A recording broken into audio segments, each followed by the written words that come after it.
Lectura del Santo Evangelio según San Mateo. Gloria a ti, Señor.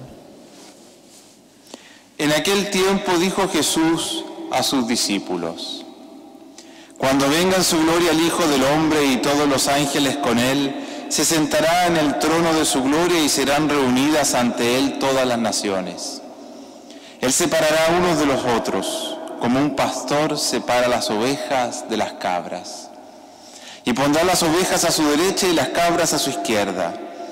Entonces dirá el Rey a los de su derecha: Venid vosotros, benditos de mi Padre, heredad del reino preparado para vosotros desde la creación del mundo.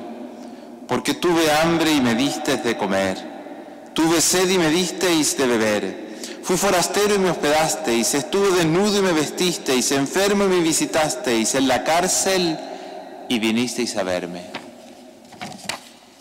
Entonces los justos le contestarán: Señor, ¿cuándo te vimos con hambre y te alimentamos, o con sed y te dimos de beber? ¿Cuándo te vimos forastero, te hospedamos, o desnudo y te vestimos? ¿Cuándo te vimos enfermo o en la cárcel y fuimos a verte? El Rey les dirá: En verdad os digo que cada vez que lo hicisteis con uno de estos mis hermanos más pequeños, conmigo lo hicisteis. Entonces dirá a los de su izquierda: Apartaos de mí, malditos, id al fuego eterno preparado para el diablo y sus ángeles, porque tuve hambre y no me disteis de comer, tuve sed y no me disteis de beber, fui forastero y no me hospedasteis, estuve desnudo y no me vestisteis, enfermo y en la cárcel y no me visitasteis. Entonces también estos contestarán: Señor, ¿cuándo te vimos con hambre o con sed, o forastero o desnudo o enfermo o en la cárcel y no te asistimos? Él les replicará: En verdad os digo, lo que no hicisteis con uno de estos, los más pequeños, tampoco lo hicisteis conmigo. Y estos irán al castigo eterno y los justos a la vida eterna. Palabra del Señor. Gloria a ti, Señor Jesús.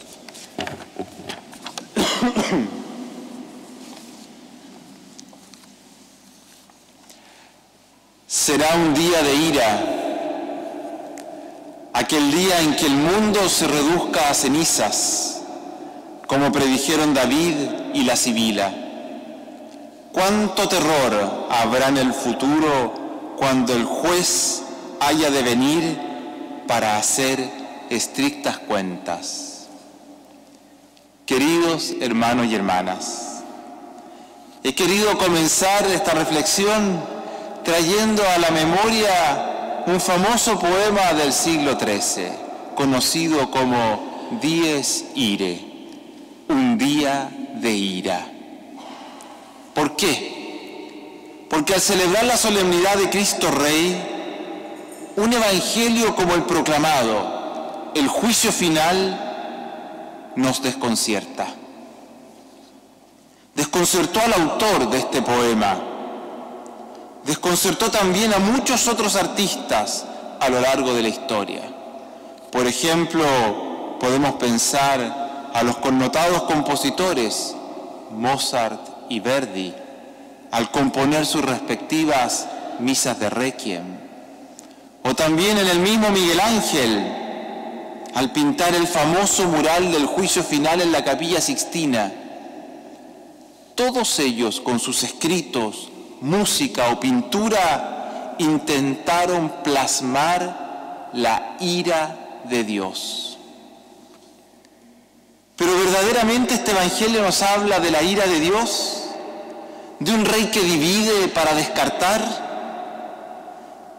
¿Qué diferencia tendría entonces con los reyes y poderosos de este mundo, los cuales muchos de ellos han gobernado o gobiernan por medio de la violencia? Hoy, gracias a los estudios teológicos, sabemos que era muy común entre las enseñanzas rabínicas de distintos rabinos del pueblo judío y también en otras religiones del tiempo de Jesús, el usar escenas de juicio para dar con un lenguaje duro una enseñanza importante, de tal manera que quedara grabada en la mente y el corazón de los oyentes. ¿Qué distingue este relato de Jesús de los otros conocidos de su época? Jesús indica que quien juzgará es el Hijo del Hombre. Así nos dijo: vendrá el Hijo del Hombre y se sentará en su trono y juzgará.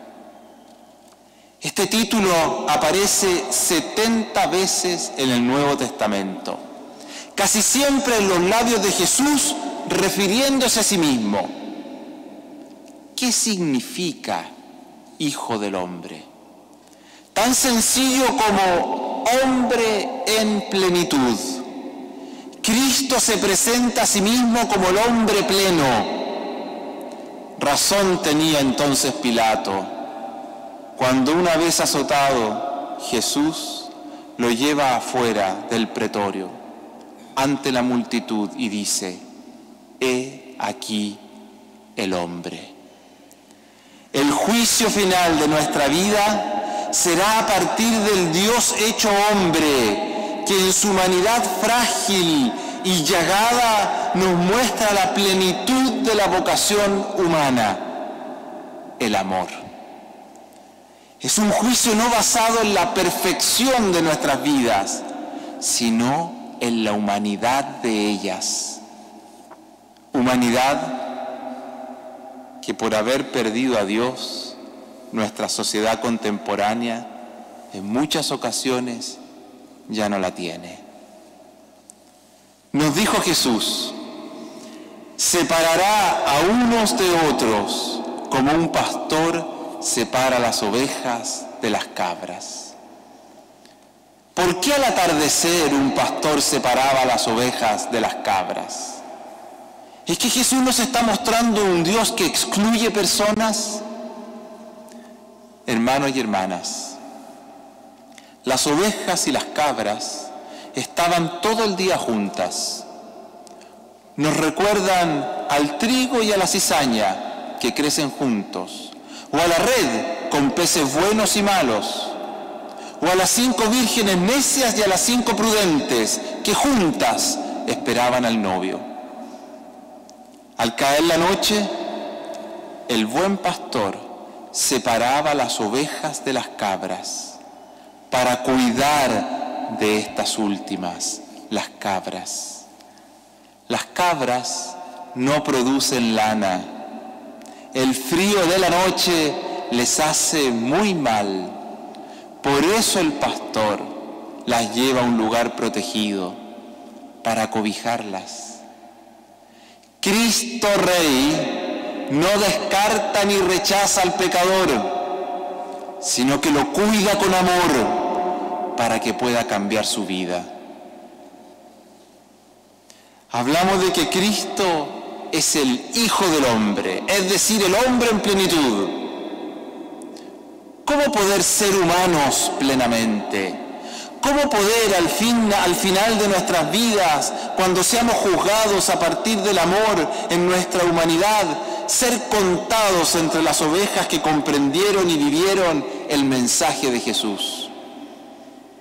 He aquí por qué el Señor nos repitió 4 veces, sí, repitió 4 veces, de distinto modo, 4 veces, el camino de la humanidad cristiana. Tuve hambre y me disteis de comer. Tuve sed y me disteis de beber. Fui forastero y me hospedasteis. Estuve desnudo y me vestisteis. Enfermo y me visitasteis. En la cárcel y vinisteis a verme. Este es el camino para ser humanos en plenitud. ¿Cuál? El prójimo, el otro y el amor a él. Este es el camino para construir sociedad. Esta es la carta magna de la convivencia social que debiera inspirar nuestras relaciones humanas y las estructuras sociopolíticas que las sostienen. El prójimo, el otro, y en particular en el reinado de Cristo, el otro el prójimo más pobre. Este elenco de obras de amor no era nuevo en tiempos de Jesús. Ya era enseñado por algunos rabinos y maestros de otras religiones. Sin embargo, al hambriento, al sediento, al forastero, al desnudo, al enfermo, solo Cristo agrega al preso, al encarcelado. Hermanos y hermanas, el amor al prójimo va más allá de si el otro es o no es delincuente, culpable o no culpable. Se le ama igual. Esto no significa impunidad o aprobar el hecho malo cometido y que no se deba juzgar, sino que es el reconocimiento de la dignidad inviolable de toda persona humana. Hoy vemos cómo las bombas y las balas, pero no solo estas, sino también varias economías y sistemas políticos causan muerte y desolación. Pareciera que ni la primera frase del artículo 1 de la Declaración Universal de los Derechos Humanos es respetada.